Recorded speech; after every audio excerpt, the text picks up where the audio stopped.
Drugie, to może na osobny paragon zrobimy, okej?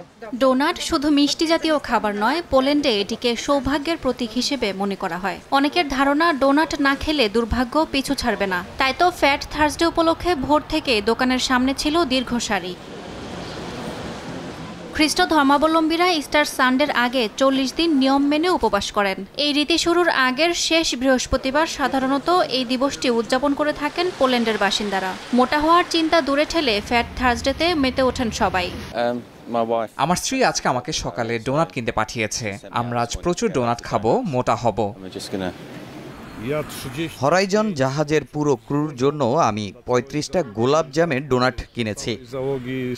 ঐতিহ্যের প্রতি ভালোবাসা আর মজার সাথে মিশে গেছে মানুষের আবেগ। শৈশবের সেই ঘরে তৈরি ডোনাটের স্মৃতি এখনও জেগে আছে প্রবীণদের মনে। দোকানে নানা বয়সের মানুষের ভিড় যেন তারই প্রমাণ। পোল্যান্ডের বাসিন্দাদের কাছে দিবসটি কেবল ডোনাট খাবার উপলক্ষ নয়, এটি ভাগ্য, ঐতিহ্য আর আনন্দের উৎসব।